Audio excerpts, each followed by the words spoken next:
नमस्कार। जब हम इंडस्ट्रियल वाटर के बारे में सोचते हैं तो शायद दिमाग में सिर्फ H2O आता है ना? लेकिन असल में ये सिर्फ पानी नहीं है।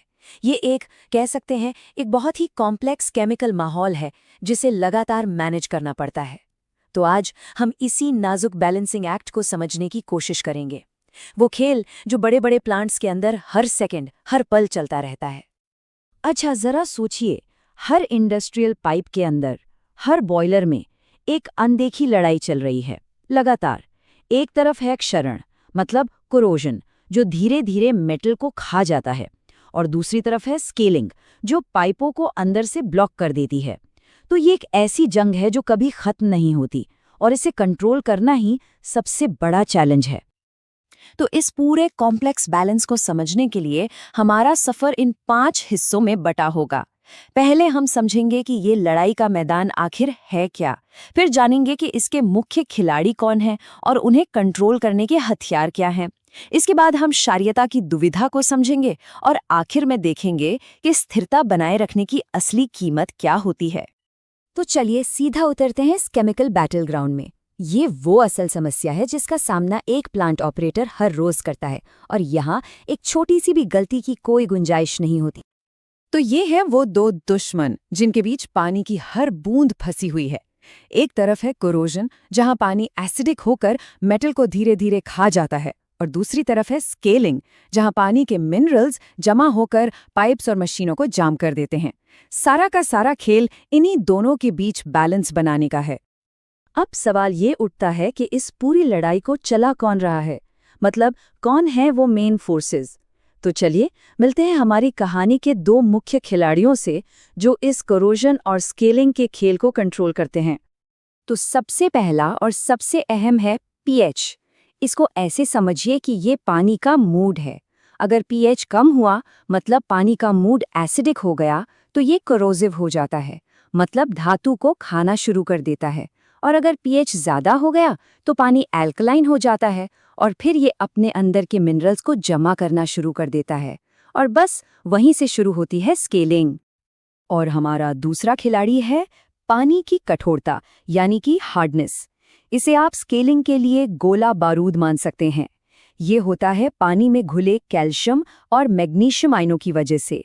जैसे ही पीएच बढ़ता है, ये आयन्स पानी से बाहर निकलकर कीचड़ या पपड़ी की तरह जमने लगते हैं और स्केलिंग की प्रॉब्लम खड़ी कर देते हैं। तो जाहिर है, प्लांट ऑपरेटर्स इस लड़ाई को सिर्फ खड़े होकर देखते नहीं हैं, वो इसे पूरी तरह से मैनेज करते हैं, और इसके लिए उनके पास कुछ खास केमिकल टूल्स होते हैं। चलिए देखते हैं कि पानी की इस हार्डनेस को काबू में करने के लिए वो क्या इस्तेमाल करते हैं। यहाँ एक दिलचस्प बात है, हार्डनेस भी दो तरह की होती है। एक होती है टेम्परेरी हार्डनेस, जिसे हटाने के लिए चूना या लाइम का इस्तेमाल होता है, और दूसरी होती है परमानेंट हार्डनेस, जिसके लिए सोडा ऐश की जरूरत पड़ती है। इसीलिए अक्सर इन दोनों को मिलाकर ही पानी का पूरा ट्रीटमेंट किया जाता है। चलिए अब आते हैं इस पूरी कहानी के सबसे पेचीदा हिस्से पर, क्षारीयता, यानी कि एल्कलाइनिटी। ये एक दोधारी तलवार की तरह है। ये सिस्टम को स्थिरता तो देती है, पर उसकी एक भारी कीमत भी वसूलती है। और यहीं पर असली दुविधा शुरू होती है। तो एल्कलाइनिटी का सबसे बड़ा काम है पानी के पीएच को स्टेबल रखना, उसे अचानक ऊपर नीचे होने से रोकना। ये एक बफर की तरह काम करती है। सुनने में तो ये बहुत अच्छा लगता है ना? लेकिन जैसा मैंने कहा, ये स्टेबिलिटी मुफ्त में नहीं आती। तो चलिए पहला सिनारियो देखते हैं। मान लीजिए पानी में एल्कलाइनिटी कम है, तो इसके फायदे क्या हैं और नुकसान क्या हैं? देखिए, अगर एल्कलाइनिटी कम है तो फायदा ये है कि ट्रीटमेंट के लिए चूना कम लगेगा और कीचड़ भी कम बनेगा, मतलब खर्चा कम। लेकिन इसका एक बहुत बड़ा और बहुत खतरनाक नुकसान है। पीएच बिल्कुल अनस्टेबल हो जाता है। जरा से बदलाव से पीएच ऊपर नीचे होने लगता है, और इससे करोजन का खतरा कई गुना बढ़ जाता है। ठीक है, अब सिक्के का दूसरा पहलू देखते हैं। तब क्या होता है जब पानी में एल्कलाइनिटी बहुत ज्यादा हो?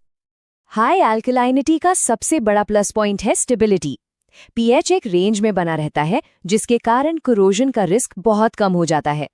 लेकिन इसकी कीमत भी चुकानी पड़ती है। ट्रीटमेंट में चूना बहुत ज्यादा लगता है, और नतीजा ढेर सारा कीचड़, जिसे ठिकाने लगाना अपने आप में एक अलग सिरदर्द है। ये बातें सिर्फ थ्योरी नहीं हैं। चलिए अब इस लेन देन को कुछ असली नंबरों के साथ समझते हैं। ये केस स्टडी दिखाएगी कि इस बैलेंस को बनाए रखने की असल लागत क्या है। और ये चार्ट देखिए, ये कहानी बिल्कुल साफ कर देता है। जहां कम एल्कलाइनिटी वाले पानी के लिए सिर्फ 75 mgcl चूना लगा, वहीं हाई एल्कलाइनिटी वाले पानी को ट्रीट करने के लिए 230 mgcl तक जाना पड़ा, मतलब लगभग 3 गुना ज्यादा। और कीचड़, वो भी 100 से बढ़कर सीधा 300 mg/ml हो गया। तो पीएच को स्टेबल रखने की ये कीमत चुकानी पड़ती है, और ये कोई छोटी मोटी कीमत नहीं है। तो ये जो बैलेंस बनाने का काम है, ये सिर्फ कोई किताबी ज्ञान नहीं है। इसका हर इंडस्ट्रियल सिस्टम पर सीधा और बहुत बड़ा असर पड़ता है। यहाँ लिया गया एक भी गलत फैसला बहुत महंगा पड़ सकता है। अलग अलग सिस्टम में इसके नतीजे भी अलग अलग होते हैं। बॉयलर्स में ज्यादा एल्कलाइनिटी मतलब स्केलिंग और कम मतलब कोरोजन। आरओ प्लांट में ये लाखों की मेम्ब्रेन खराब कर सकती है। कूलिंग टॉवर्स और वेस्ट वाटर ट्रीटमेंट प्लांट्स में तो ये बैलेंस और भी ज्यादा नाजुक हो जाता है।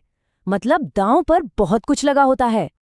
तो आखिर में इस पूरे विश्लेषण का निचोड़ इस एक लाइन में छिपा है।